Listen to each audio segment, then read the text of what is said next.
अभी के senate chairman की इज्जत को तो बहाल कर लो। वो प्रोटेक्शन ऑर्डर निकाल रहे, वो जूते पकड़ के खड़े होकर निकालो उल्लू के पट्टे को। कौन है सेनेट का चेयरमैन जो प्रोटेक्शन ऑर्डर? कौन जूते पकड़ के खड़ा होता है? मारने वाले पुलिस वाले? नहीं पता, बड़ा भोला बने हैं। वजीर आला पंजाब की कारकर्दगी की बिल्कुल, मेकअप बहुत अच्छा करती है, बहुत अच्छे जूते पहने थे आज, बहुत अच्छे कपड़े थे, बहुत अच्छा पर्स था, बहुत अच्छा स्टाइल था, यही कारकर्दगी। तो फिर आप लोगों ने नारे लगाए मरियम के पापा चोर हैं? जी बिल्कुल। तो कुछ कहा नहीं उन्होंने? नहीं है। ठीक है जी। साहबा ये बताइएगा कि ख्वाजा आसिफ साहब ने आज एक तो फिर पुरानी रवायात बरकरार रखी और पाकिस्तान तहरीक इंसाफ को सख्त तरीन तनकीद का निशाना बना दिया। क्या कहेंगी, एक अहम इशू था लेकिन उन्होंने तमाम तवज्जो डिवर्ट करने की कोशिश की, सिर्फ तनकीद करते रहे। देखिए, ख्वाजा आसिफ की दो मैं आपको सिफात बता दूं। वन, ये वो आदमी है जो औरतों पर अटैक करवाता रहा है, औरतों की बुहरमती करता रहा है। रिहाना डार तो एक बड़ा नाम है ना पंजाब में जो औरतों के साथ हुआ है, ये इसकी औकात ये है total sum total. Shireen Mazari वाली बातें तो सबको पता ही क्या कहता था उसके बारे में। दूसरी इसकी ये औकात है कि पाकिस्तान में दहशतगर्दों ने पाकिस्तान को लहू लहान कर दिया है। जी बहुत बहुत शुक्रिया। ये आ रही थी, अच्छा क्या आ रही थी कि आसिफ अली जरदारी जैसा शख्स पाकिस्तान की पार्लियामेंट की सुपरमेसी की बात कर रहा था, ये समझ आ रही थी। जिन्होंने आज तक इस ईवान का मजाक उड़ाया, जिन्होंने आज तक इस ईवान की तकरीम को जो है बेचा है, वो आज ईवान में खड़ा और तकरीर कर रहा था। तो इससे ज़्यादा समझ में क्या आ रही थी?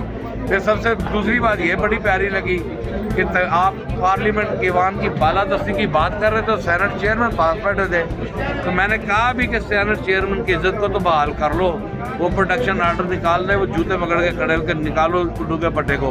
कौन है सेनेट का चेयरमैन जो प्रोटेक्शन ऑर्डर? कौन जूते पकड़ के खड़ा होता है? मारने वाले पुलिस वाले? नहीं पता, बड़ा भोला बने हैं। अच्छा, निसार जट साहब ये बताइएगा कि अडियाला जेल के बाहर कोई पाकिस्तान तहरीक इंसाफ कैंप लगाना चाह रही है? देखिए मेरी बात सुने, मुख्तलिफ तजावीज़ हैं। हमने ईद के बाद जो है वो प्लान किया हुआ है एहतजाज का। मुख्तलिफ है कि कोई कहते हैं कि हम कैंप्स लगाते हैं, कोई कह रहे हैं कि पार्लियामेंट में एहतजाज प्रोटेस्ट करें, कोई कहते हैं कि जी हाउस के बाहर प्रोटेस्ट करें। मुख्तलिफ प्रपोजल्स आ रही हैं, अभी तक कोई हतमी बात नहीं है। जो भी डिसाइड होगा उसके मुताबिक करें। शेर अफजल मरवत साहब कहते हैं पाकिस्तान तहरीक इंसाफ में भी फार्म 47 वाले MLA बैठे हैं। जी मैं शेर अफजल मरवत साहब पे कोई डिस्कस नहीं करना चाहूँगा, ठीक है?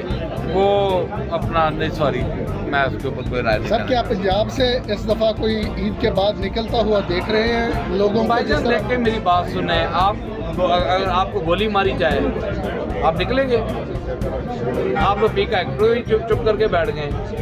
तो गोली खाने के लिए जब आप गोली मारेंगे किसी को और फिर ये एक्सपेक्ट करेंगे कि बाहर क्यों नहीं निकलते, तो फिर इस तरह नहीं फिर होगा। रास्ता कैसे निकालेंगे? ये जमहूरियत है, ये जमहूरियत मुल्क है। फिर रास्ता कैसे निकलेगा सर? जमहूरियत पे चलाना होगा। खान साहब को बाहर लाने के लिए फिर क्या स्ट्रेटेजी है? देखिए मेरी बात सुने, हमारे पास मल्टीपल ऑप्शन है खान साहब को बाहर लाने के, ये कोई एक नहीं है। हमारा सबसे पहला काम तो है कि जो हुकूमत दहशतगर्द हुकूमत, इसको मैं दहशतगर्द हुकूमत कहता हूँ, ये दहशतगर्दी से जो हुकूमत, पहले इनका हमें क्रियाक्रम कर लेने थे। इंशाल्लाह ताला खान भी बाहर होंगे, जमहूरियत भी परवान चढ़ेगी और ये मान भी चलेगा इंशाल्लाह। राना सनाउल्लाह साहब कहते हैं कि अगर मार्शल लॉ ना लगा तो ये हुकूमत 10 साल के रिकॉर्ड तोड़ जाएगी, पिछले जितनी हुकूमतें गुजरी। यार उसको वजीर दाखिला बना दें, आज मशहूर बना दें, उसने चुप कर जाना, वो इतने जो गई है।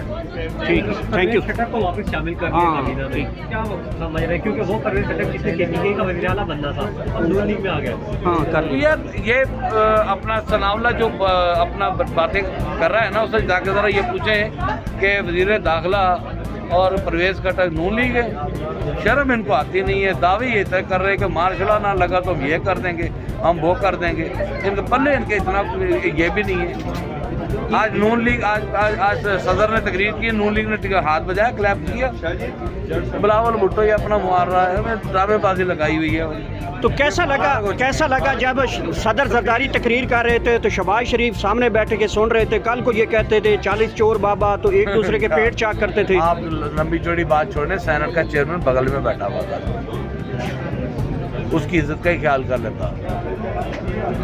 उसकी इज्जत का ख्याल कर लेता है। इस ईमान की तकरीम का बाद में है। पहले उसकी इज्जत का ख्याल सफ़ीर भी थे और बहुत सारे मंदूबीन थे, कोई आपने एहतजाज किया है, कोई फ्यूचर में इसके कोई नताइज मिलेंगे आपको? देखिए, हमारा काम है प्रोटेस्ट करना, हमारा काम दुनिया को बताना, हमने वो काम किया है। इसमें कोई वैसे जंबे वाली बात नहीं है। पूरी दुनिया ने देखा कि इमरान खान के जाले विमान में बैठे हुए और आवाज़ बुलंद कर रहे, नहीं मान रहे किसी बात को।